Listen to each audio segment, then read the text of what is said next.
To date, more than 1.4 million veterans have been vaccinated, with more than half of them having gotten both vaccines. And we're making sure that equity is at the forefront of where and how we distribute vaccines. At the same time, we continue to deliver routine care while mitigating the spread of infection. VA is leading the country in standardizing the use of telehealth for routine doctor visits. We're partnering with community and service organizations so that vets do not forego checkups because of broadband limitations. Last year, for example, in March, VA averaged approximately 2,500 telehealth visits a day. Last month, February, we averaged nearly 45,000 such visits a day. As you can see, this is a major increase, and we need the funding in the ERP to sustain this op-tempo for our veterans so we can continue to push through the pandemic. Lastly, before getting into a little bit more detail on the health situation, the Veterans Benefits Administration continues to help veterans cope with the economic impact of the pandemic, from helping veterans avoid eviction and foreclosure to making sure that veterans can continue to rely on their GI Bill to pay for tuition. We make sure that VA can continue to adapt to these challenging times, and the President's American Rescue Plan will do just that. It will provide $17 billion in additional funding to VA, to include at least $13.5 billion to improve our ability to provide medical service to veterans affected by COVID, $272 million to cut through the backlog of disability claims, and help us manage the compensation exams that have access to which have worsened as a result of the pandemic, and $386 million to develop a rapid retraining program for veterans unemployed as a result of the pandemic. Now, let me just give you one other figure for you to consider. Since the start of the pandemic, 19 million appointments have been changed, canceled, or deferred as a result of the pandemic, 19 million. What we believe is, obviously we've been able to compensate for those through the telehealth platforms, but not for all of them. And as a result of deferred care, which we're actually seeing across the healthcare system, not just in VA, we're gonna see increased cost. And the ARP is critical to our ability to make sure that we can keep up with those demands of the increased cost. So our department remains fully committed, obviously, to fulfilling the sacred obligation that President Biden has made clear we have to those who serve in uniform. The rescue plan helps us deliver on that promise, especially in this unanticipated and significant time of crisis. We urge the Senate to pass the much-needed plan as soon as possible, and I thank you again, Jen, for the opportunity to be here with you. All right. Go ahead, Jeff. Secretary, can you explain how veterans should go about looking as to where to sign up for vaccination? Should they be going to the VA or should they be going to their states and localities? It's certainly been one of the trickiest parts of the vaccination process to figure out information on that. Yeah, so I want to start by telling, I think, what is a very positive story. Oftentimes you don't, at least we've not in the past been focused on good news stories about our scheduling process. Our scheduling process is actually working pretty well. And so the first answer, Jeff, is those veterans in our care, currently in the 75 and older and 65 and older, who are our particular focus at the moment, should be hearing from our schedulers. And our schedulers are in contact with them. And if you just take an example of the VA here in DC, they're moving through on some days, something like 80 veterans vaccinated in an hour. Now, that's obviously because of the vaccinators, it's because of the pharmacists, it's because of the nurses, but it's also because of the schedulers. And they're doing an amazing bit of work. So the first thing is they should be hearing from our schedulers. The second thing is we have a bunch of information on our website at va.gov, including how to get access to opportunities. And then we're working also with VSO partners and directly with veterans through even my office, whom we're hearing from, to make sure that they have the most recent information. Are there examples of frustrations? Absolutely. But we're staying obviously on top of this, Jeff, trying to be as transparent as possible. And in the first instance, reaching veterans directly to schedule them. Are there examples of overlap too, where veterans are maybe going to the VA, but also hearing from their local, or going to their state or local facilities as well? Definitely. And many of our veterans are obviously, this is the beauty of the integrated system, which is we provide care across the range of services. And so many of our, the over 6 million vets who are with us, rely on us for care across the board, are very sophisticated consumers of care. But then we have up to 9 million who are enrolled in the VA system, and they have choices, and we're seeing them make choices. But again, we are trying to be as affirmative and on the front foot as we can be, so that we're providing that kind of information. What I'm getting at, and sorry to ask one more, isn't there some inefficiency there that would be a problem? Like if veterans just knew we can get our shots from the VA, that will clear space at these other facilities for other people, and it would ideally give them priority at the VA. Yeah, and I guess my answer isn't that there's not overlap and that there's not competition. There obviously is. But I think what we are seeing, Jeff, is that we are very efficiently moving veterans who qualify through the system, and we're hearing very positive feedback on that.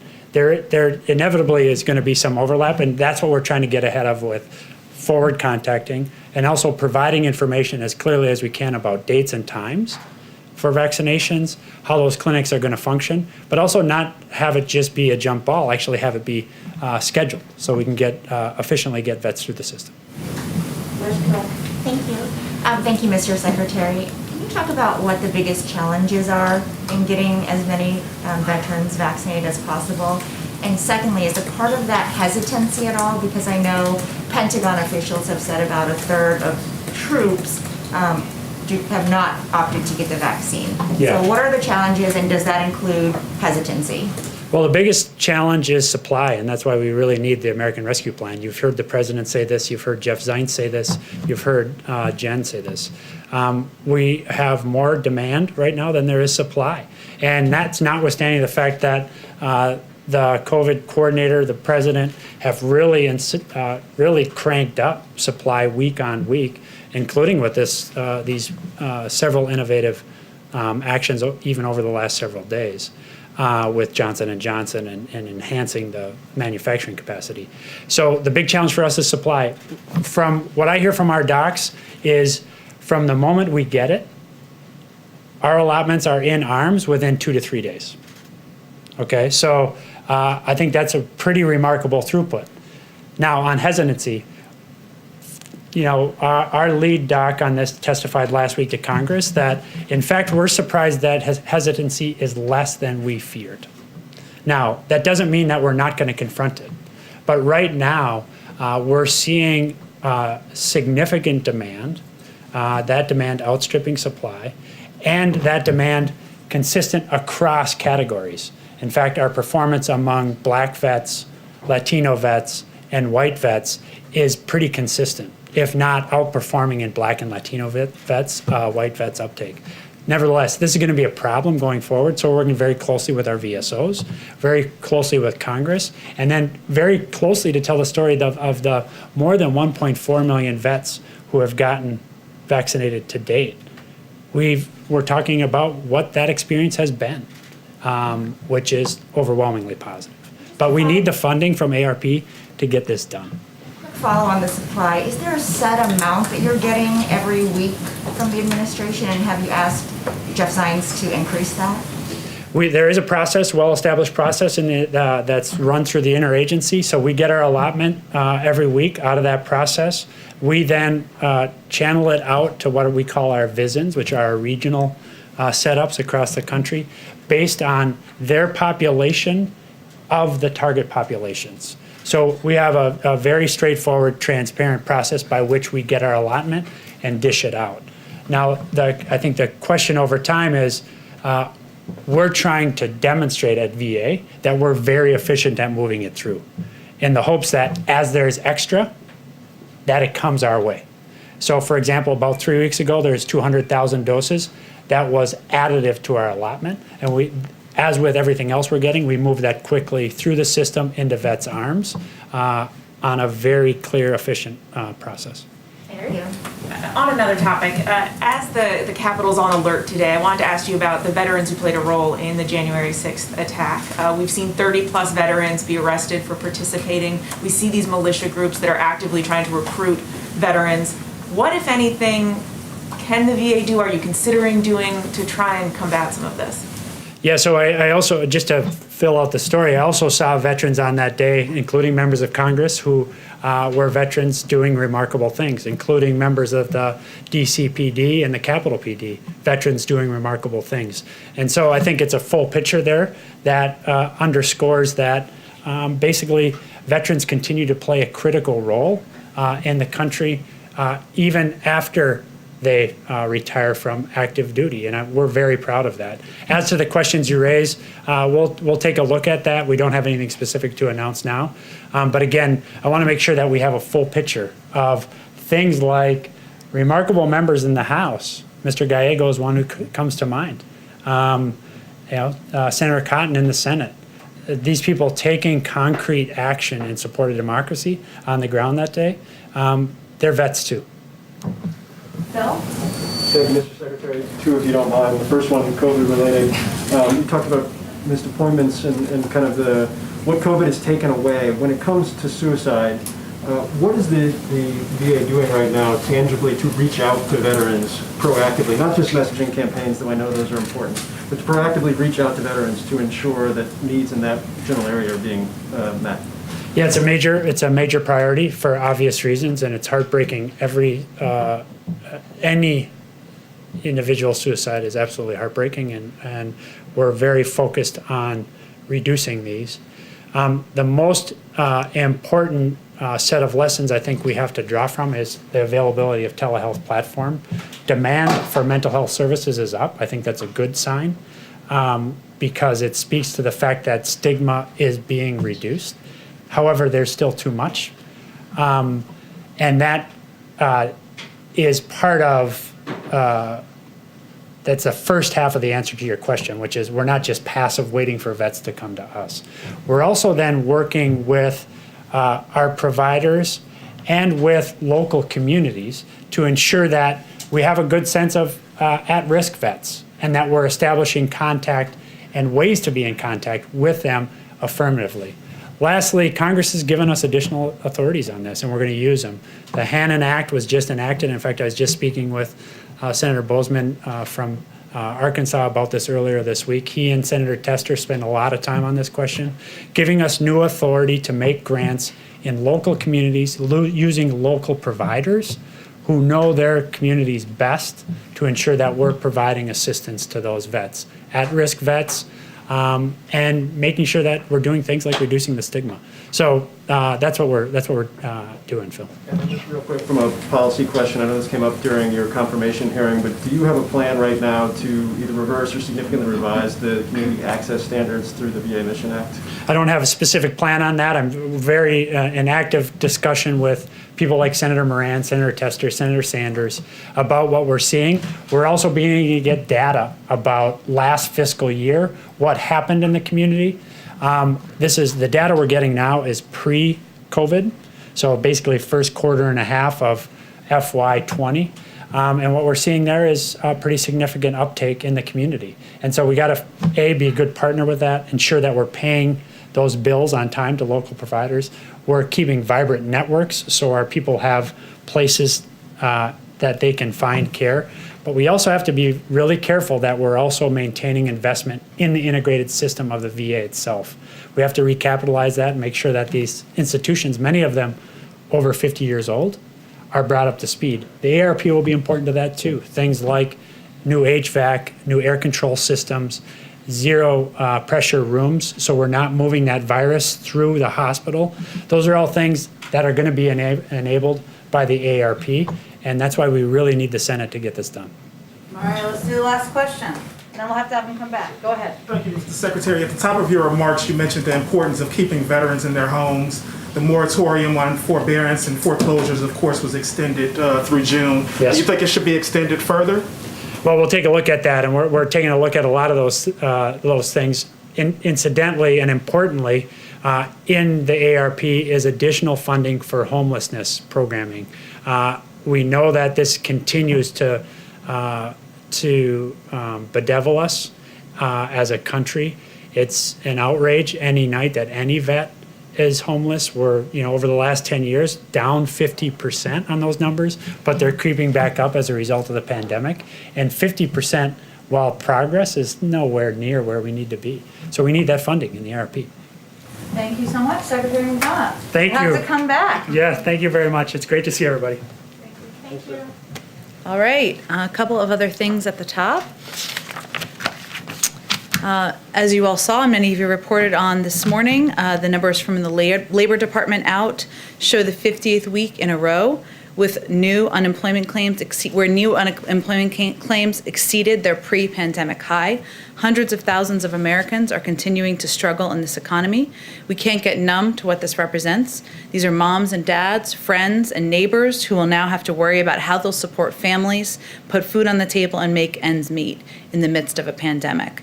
This also underscores the need for Congress to move quickly to pass the American Rescue Plan to get $1,400 checks to the American people. You may have also seen today, if you're covering economic issues, I should say, that the Treasury Department announced a new program called the Emergency Capital Investment Program. Through this program, Treasury will make a $9 billion investment in community financial institutions that have a track record in investing in financially underserved communities, which have been particularly hurt by the pandemic. This support will bolster these institutions so they can continue to play important roles in fostering financial inclusion for communities that have been shut out for far too long. This program is one component of Treasury's efforts to combat economic inequality. This one announced today is one of 3 Treasury programs totaling about $12 billion. As you also know, in an hour or so, the President, the Vice President, and the Secretary of Transportation will meet with bipartisan members of the House Transportation and Infrastructure Committee. This meeting is meant to build on the conversation the President had with a bipartisan group of senators on February 11th. Investing in our nation's infrastructure is a top priority for the President, something he's talked about as a part of his Build Back Better agenda, also back to when he was Vice President, serving in the last Democratic administration. He believes we have to rebuild our crumbling roads and bridges, improve our communities, and create good union jobs for Americans. Chris also tells me he'll get Secretary Buttigieg here to talk to all of you, so we're relying on him for that. One last piece, I can't remember who it was, but somebody in here asked about Mississippi and the water situation on the ground in Mississippi. So as I mentioned we followed up with our FEMA team. We're, of course, continuing to closely monitor the situation in Jackson, Mississippi. We're not currently tracking any requests for federal assistance through FEMA from the governor, which is how, of course, that process works as it relates to Jackson. The Mississippi State National Guard has numerous water distribution sites in place, and the federal government, including the EPA, remains in close touch with the governor and mayor to offer support. Alex, why don't you kick us off? Sure, thanks, Jen. 2 questions. Let's start with international. What is the U.S. doing to help free AP journalist Thein Sein and other journalists detained in Myanmar, including the ongoing crackdown against protesters there? Has there been any outreach to authorities there, and what's been the response? Well, I will say first that the detainment of journalists, the targeting of journalists and dissidents is certainly something that is of great concern to the President, to the Secretary of State, and to every member of our administration. And certainly this issue has been raised the issue broadly is raised in virtually every diplomatic conversation that members of our team have. As you're very familiar with, the situation on the ground in Burma is troubling. We've obviously been working closely with our partners in the region. We've taken sanction steps, as you know, to send a clear message that it's unacceptable. I don't have any diplomatic conversations to update you on. Those would likely happen through the State Department, so I would certainly suggest you reach out to them directly. And then domestically, we've seen a couple of high-profile IG reports out this week about former Trump officials. Does the President believe that Inspector Generals should continue to investigate and potentially pursue punitive measures against these Trump officials that are no longer in office, or does he think it's time to turn the page? Well, as you know, the Department of Transportation Officer of Inspector General initiated the investigation into the former secretary during the Trump administration and completed the investigation under the leadership of a Trump-appointed Inspector General. The Inspector Generals across agencies are independent for a reason, and we certainly respect their role in moving forward or seeing those investigations through as they see fit. Go ahead, Mike. The governor of Mississippi has responded to the president's comments yesterday, and he seems to have taken offense at some of the president's language. He says Mississippians don't need handlers. I just think we should trust Americans and not insult them. He's making an argument that this is really about personal liberty here. Does the president have any second thoughts about the language that he used yesterday, and how does comparing someone to a Neanderthal help convince them to change course and get on board with your public health message? The behavior of a Neanderthal, just to be very clear, the behavior of. Look, I think the president, what everybody saw yesterday was a reflection of his frustration and exasperation, which I think many American people have, that for almost a year now, people across the country have sacrificed. And many times they haven't had information they need from the federal government. They haven't had access to a greater understanding of what the public health guidelines should look like. And those include many, many people in Mississippi, in Texas, in Ohio, Florida, in every state across the country. And, he believes that with more than 500,000 Americans' lives lost, with families that continue to suffer, that it's imperative that people listen across the country, whether they live in a red state or a blue state, to the guidance of public health experts. At the same time, you've watched the president closely for some time, Mary, as you all have. He's going to engage with and talk with people who disagree with him on a range of issues, including this one. But he believes that if we're going to get this pandemic under control, we need to follow public health guidelines. He simply was asked the American people to abide by wearing masks for 100 days. We're at about day 40. Are we at day 40? Around there. 60 more days. That's what he's asking, and he's certainly hopeful that businesses and people across the country will continue to do that. Has he reached out to Governors Reeves and Abbott to convince them to try and change course here? I don't think his view on mask wearing is a secret. They're certainly familiar with it. He's talked about it many, many times, and I'm certain when he speaks with them next, he will convey that directly. The president has said that he hopes, he's hopeful that by this time next year we may be getting some semblance of normalcy again. Mm-hmm. Is there a concern that as we see states like Mississippi and Texas take these actions, if others follow suit, that could shift the timeline, that a few states could set back the timeline here? Well, what the president has said publicly and certainly conveyed to all of us is he can't do this alone. The federal government cannot do this alone. This is going to require additional sacrifice from the American people. He doesn't think that's easy. None of us think that's easy. But he has ordered enough vaccines to ensure everybody in the country is vaccinated. And we will have those vaccines by the end of May. But it will require ongoing social distancing, ongoing mask wearing, as we've been talking about, and it will also require the American people getting the vaccine. He can't force individuals to do that. So he can just project the recommendations of public health officials. He can take steps, as he has over the last couple of days, to ensure that communities are prioritized, who are playing key roles in society. But he can't do it on behalf of the public, and it is going to require the public to play an important and vital role here, too. Just one question on vaccines. The president has been pretty critical of the prior administration's handling of this pandemic, saying you inherited a mess here. But when it comes to vaccinations, you are following some of the same playbook here. So does the prior administration deserve some credit for laying the groundwork? Which ones are we following? Well, for instance, former Trump HHS Assistant Secretary Admiral Brett Giroir has said that you're following 99% of the playbook they created on vaccines. He has said that the prior administration deserves more credit here for at least getting the ball rolling on some of these. I don't think anyone deserves credit when 500,000 people in the country have died of this pandemic. So what our focus is on, and when the president's focus is on when he came into office just over a month ago, was ensuring that we had enough vaccines. We are going to have them now. We had enough vaccinators and we had enough vaccine locations to get this pandemic under control. There's no question, and all data points to the fact that there were not enough of any of those things when he took office. We are open-eyed about the the challenge we continue to live under, and that's why he has been focused every single day and doing everything possible to get the pandemic under control. But there were shortages in all those areas, which were preventing us from moving forward on getting the pandemic under control. Go ahead. I have a couple on the COVID bill, but to start with, the previous administration put an end to regular reporting of specific troop levels in Afghanistan, Iraq, and Syria. I understand this is the Pentagon's bailiwick, but will the president commit to once again reporting specific troop levels in those 3 countries under his administration? Well, certainly, we, of course, would work with the Pentagon and our national security team to ensure that transparency remains a priority, or is reprioritized, I should say, under this administration. I mean, I'd have to talk to our national security team and our team at the Pentagon about any restrictions they have, but that remains a vital priority for this president and something I know he's projecting to his entire team. And on the COVID bill, last night when the president was speaking to House Democrats, he said, I know we're all making small compromises, as he tried to work everybody to support the bill or thank them for supporting their version of the bill.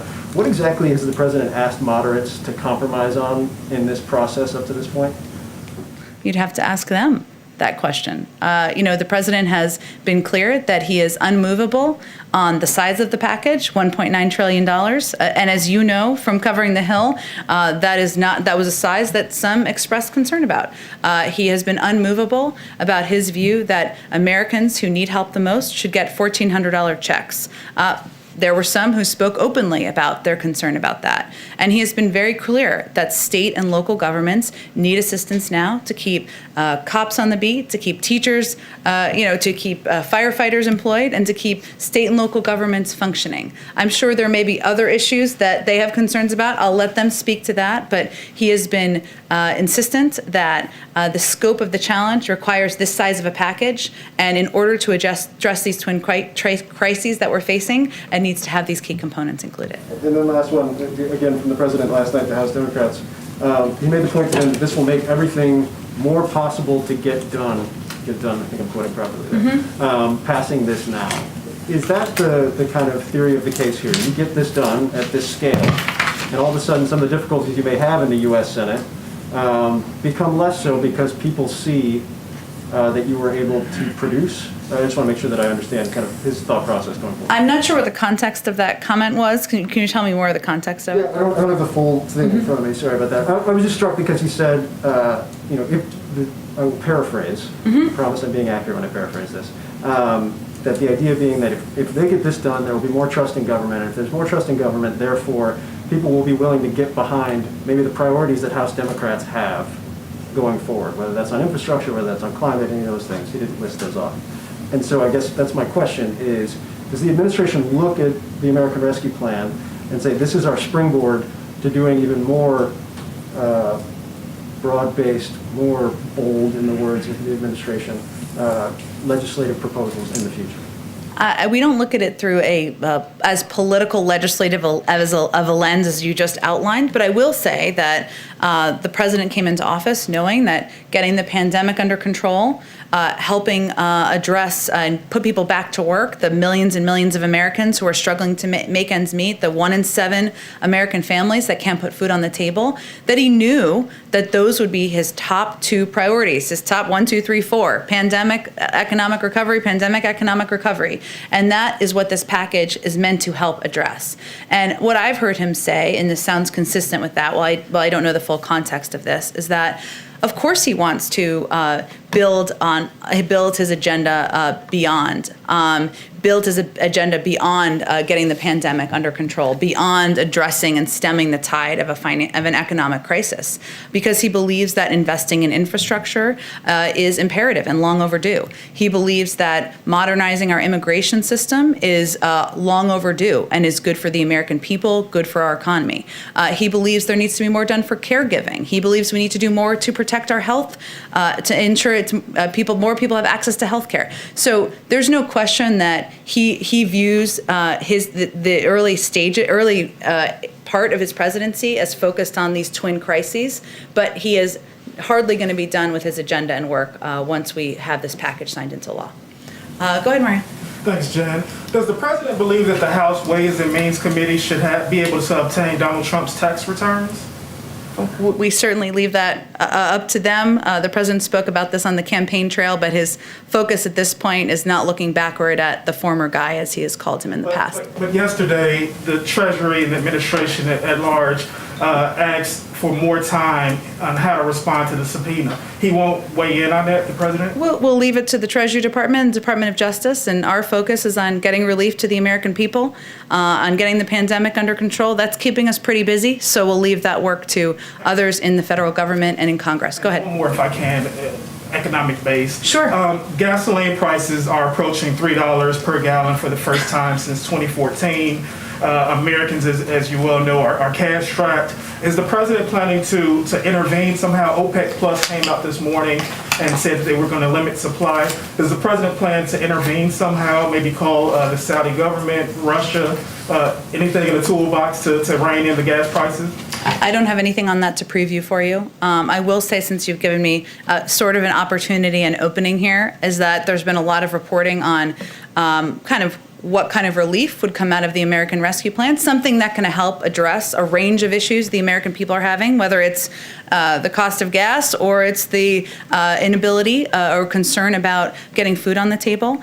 So let me just take this opportunity to lay out some of the specific numbers our NEC team, I love number crunchers, crunched for all of you.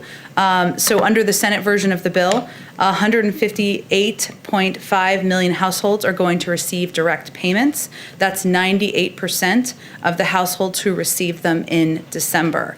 And in the previous round of relief, that 2% sliver all received checks smaller than $600, in some cases as small as $100, because as you all know, it was scaled down after a certain income rate.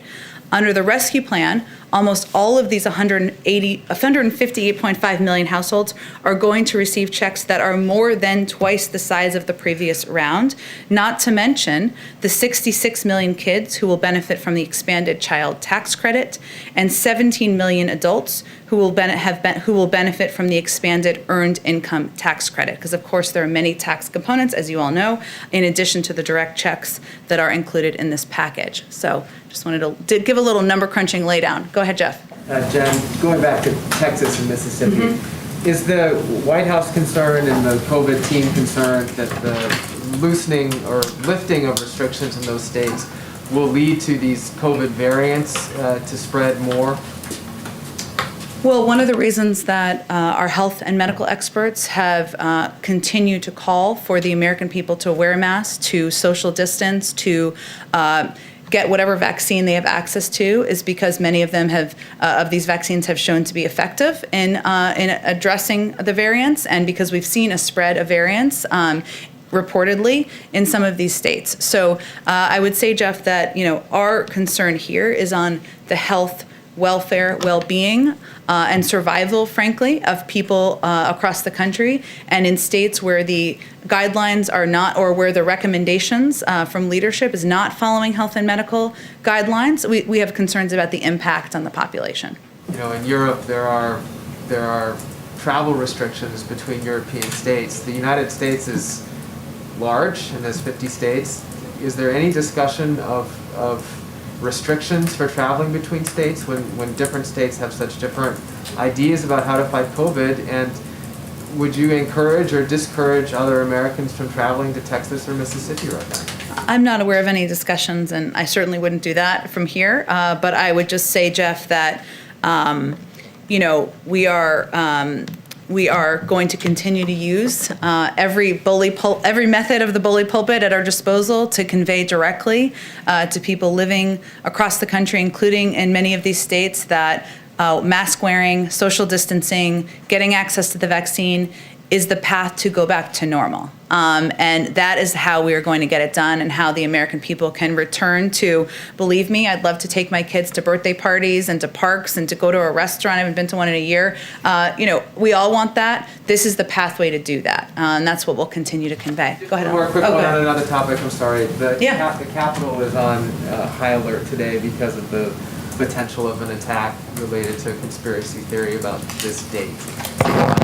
Is the White House taking any additional security measures, and can you share any intel or readout about what you know about the threat?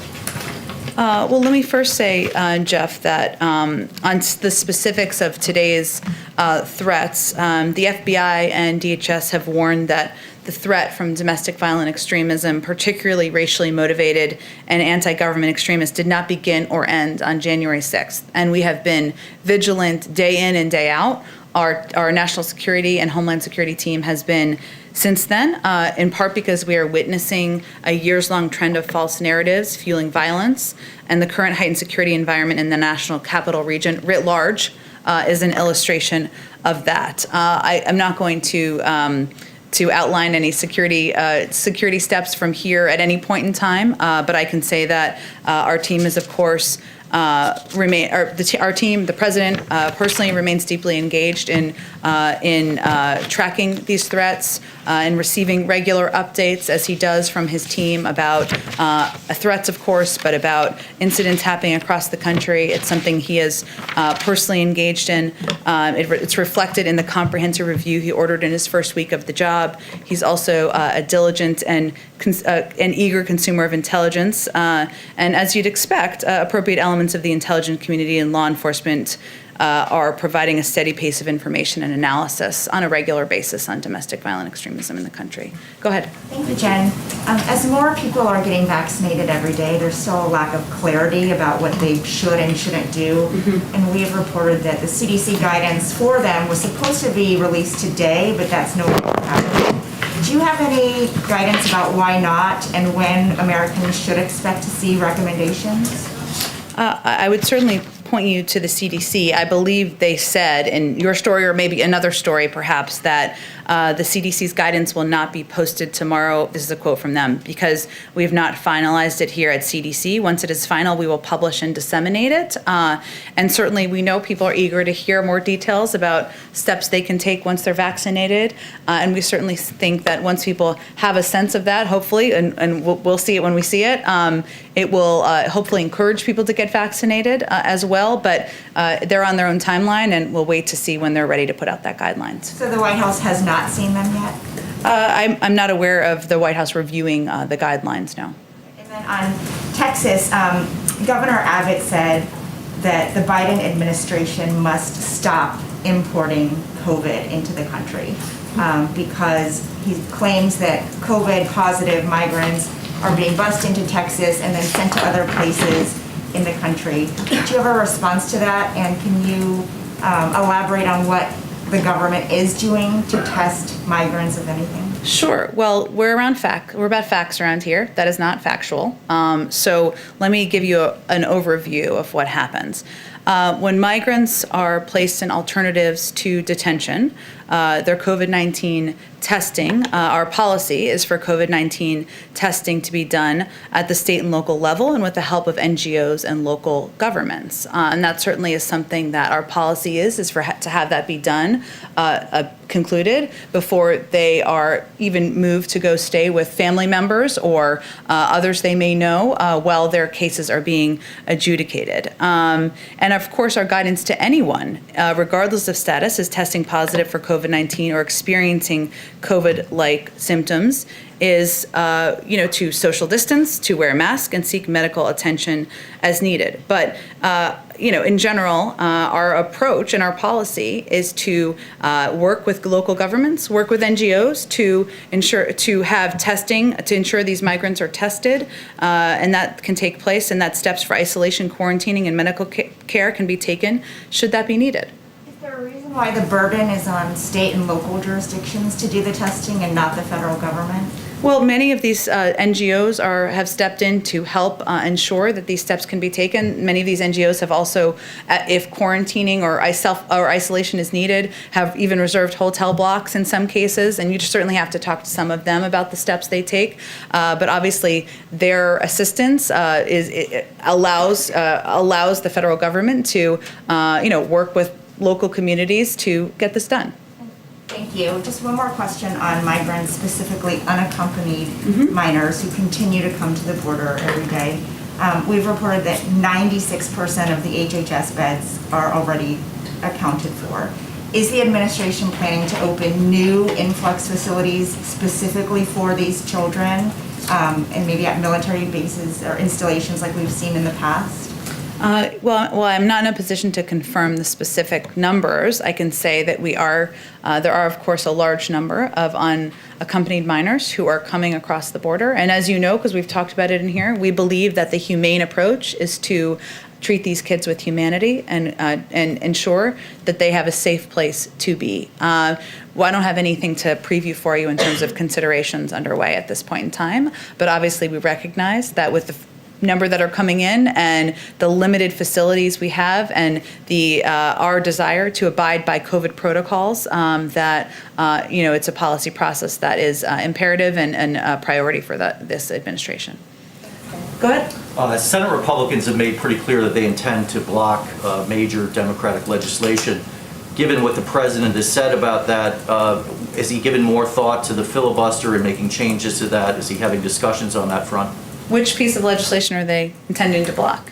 HR 1, policing reform, there's some union-related legislation that the House is looking at next week. Well, our view is that voting rights,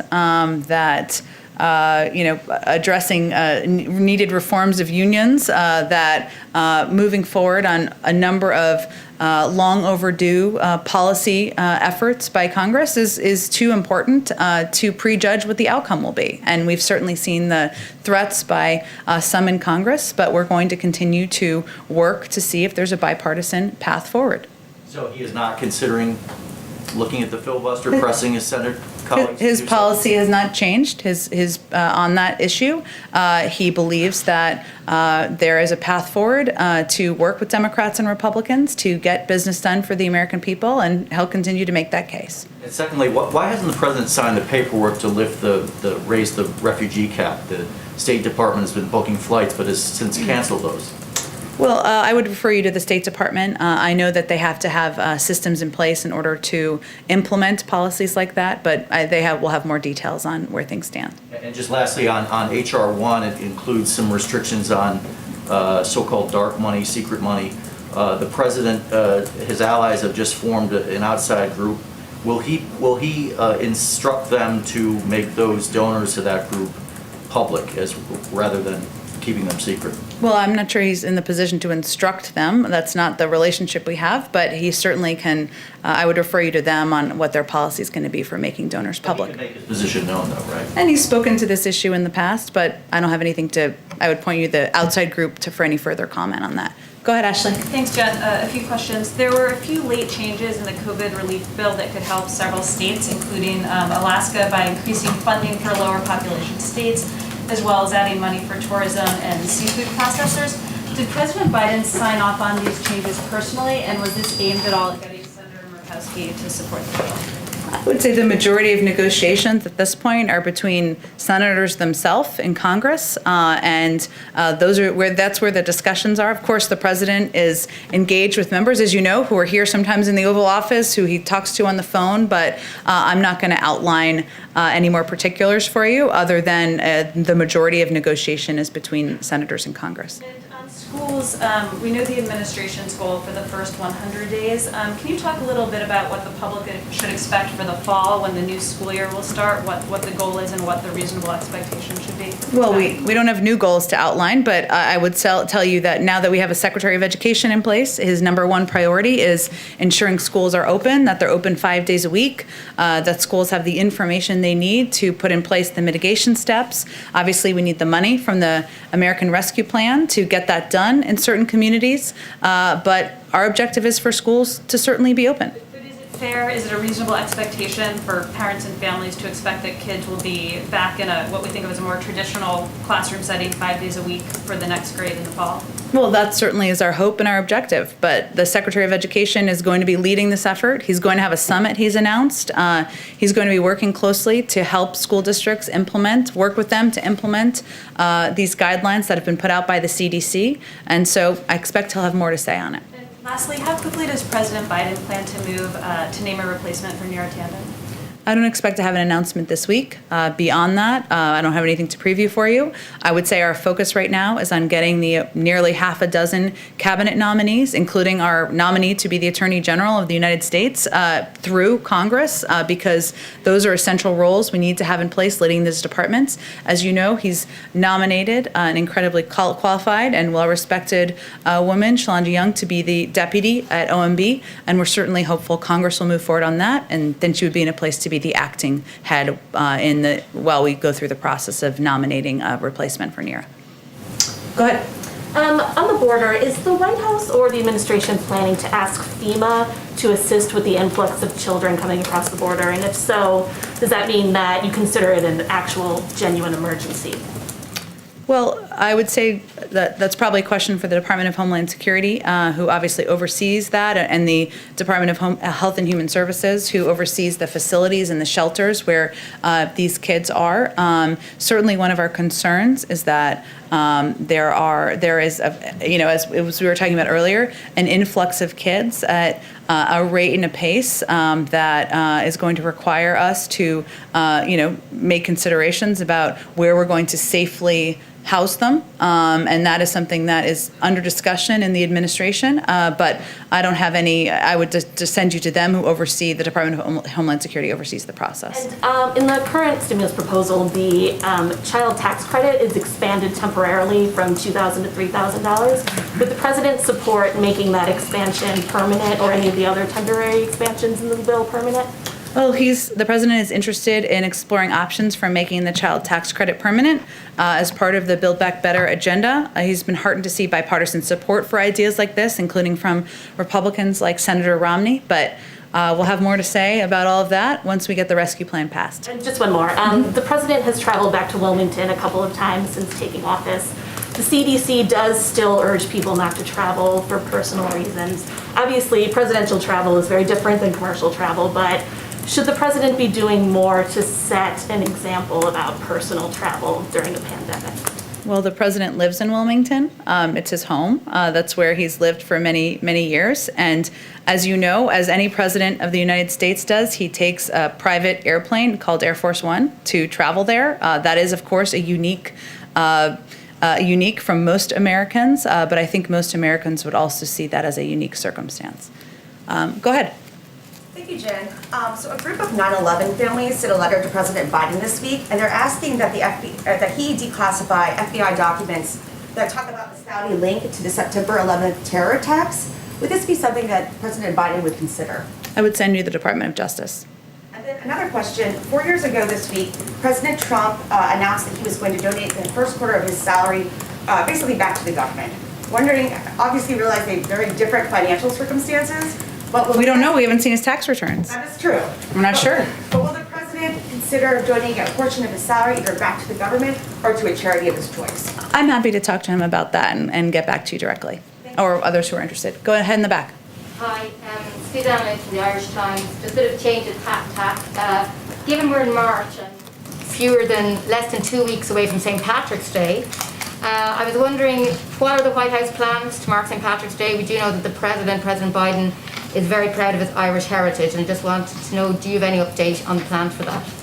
I don't have an update on specific plans, but the president has a special place in his heart for the Irish, as do I, and I expect certainly we'll have more details to share in the coming soon, given as you said it's 2 weeks away. Of course, any recognition of St. Patrick's Day would look different from past years, but we will certainly mark the day, and we'll have more to say on it as we get closer. And there's a second question on trade. This morning, the Biden administration suspended tariffs on UK exports as part of the Boeing Airbus ongoing dispute, but also on the trade on this area today, and there are continuing tensions around Brexit in Northern Ireland, and the UK has been accused of reneging on international law for the second time over a delay in imposing checks between Northern Ireland and Great Britain.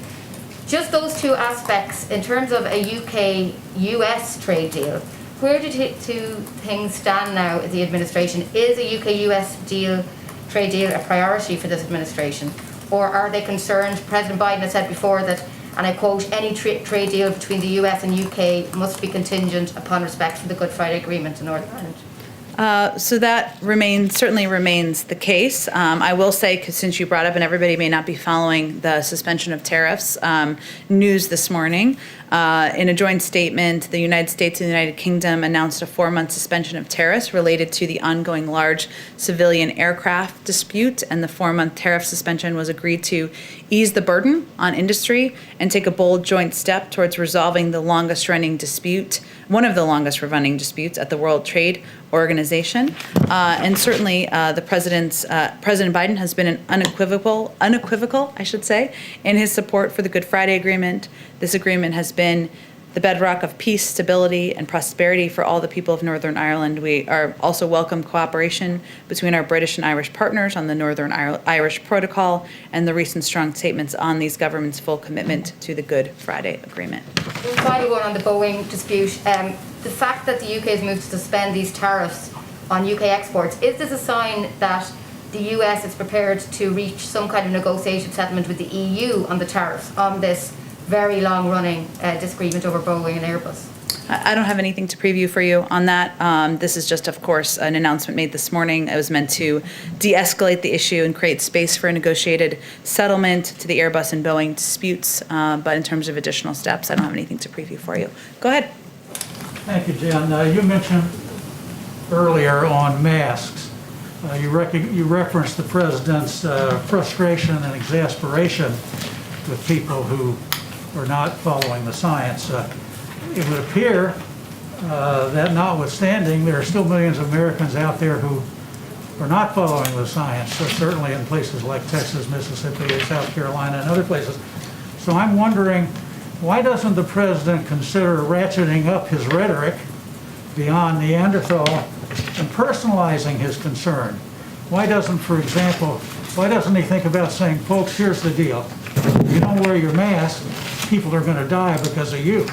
That would certainly get people's attention.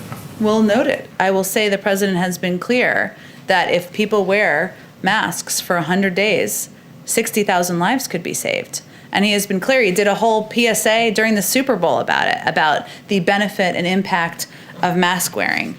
He also, though, does not believe that people of any state or any American should be hurt by the guidance of their leadership. And so that's why he's spoken directly to the American people. We all are trying to, about the impact of mask wearing, of social distancing, and of taking the vaccine when people can have access to it. Go ahead in the back. To the EU and China, what does the president expect from the Europeans in terms of confronting China, which he calls a strategic competitor? And how does the president see the EU-China investment deal which they struck shortly before he took office?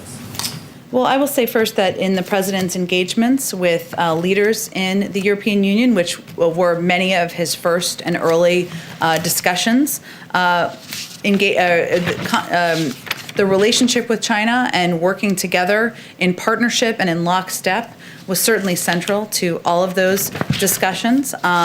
In terms of the specific trade agreement or negotiations, I guess I should say, that was announced shortly before he took office. I believe we spoke to that at the time. I don't think I have anything new to preview or convey to you about that. Thank you, Jen. Oh, sorry, I didn't get to one person. Sorry, Alex, go ahead. I appreciate it. Two questions. First of all, wanted to ask about something we're hearing from a lot of Republican senators on some of the nominees at EPA and energy, is the idea that they oppose them not necessarily because of the nominees themselves, but because they believe they'll be taking orders from White House advisors Gina McCarthy, John Kerry. Just wondering if you could respond to that and talk about how the White House envisions their role in relation to the actual Senate-confirmed heads of those agencies. It really depends on the agency. As you well know, some are independent, some are not independent. Obviously, anyone who's a nominee to lead a cabinet agency that is not independent is there in part to deliver on the agenda and the policies of the President of the United States. And they certainly know that when they walk into the jobs. But he also welcomes debate and welcomes proposals and welcomes ideas on how to address the various crises we're facing, including the climate crisis. So it really depends on who you're speaking to or who you're speaking about. I think the president's feels confident that his nominees across the board are qualified, they're experienced, they're prepared to do the job, and he's eager to have his team in place and hopeful that the Senate moves forward to confirm the remainder of his nominees.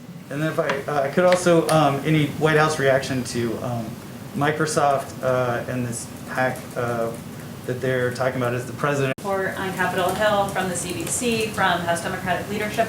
Why has the administration not just gone ahead and nominated her to be the official director? Well, the president thinks so highly of her. He nominated her to be the deputy director of OMB, which is a very senior and significant job and role in the administration. All I was conveying is how the process works. If when the deputy is confirmed, knock on wood, they will then become the acting director. Hence, there is a need and an imperative to move forward on that quickly. I will reserve his space for him making his own decision about who is going to lead the budget department. We certainly know there's lots of support on Capitol Hill, and again, he thinks so highly of her, he nominated her to serve in a senior role. Thinks so highly of her. I guess, why is the obvious next step not just to appoint her to that top position? Well, Ashley, there's a range of individuals in the country who are qualified for the job, so we'll leave him the space and time to make a decision about who he'd like to nominate as a replacement for Neera Tanden. Okay, last one, actually, I'm sorry, we've gone over now. Go ahead. Jen, just a quick follow-up. Did the president directly speak to Alabama Governor Kay Ivey, who's actually said that she's going to extend her? She did, and I meant to raise that. I'm not aware of a direct conversation between them today. Obviously, the president's view and his support for the mask mandate and encouraging people to wear masks, given the advice of his health and medical experts, is well known. It's something he's raised on calls with governors. Our health and COVID team has raised on calls with governors, but I'm not aware of a direct call between them today. Do you know if he's talked to any other Republicans who might be flirting with this idea of opening prematurely? I don't have any other calls to read out for you at this point in time. Thanks so much, everyone.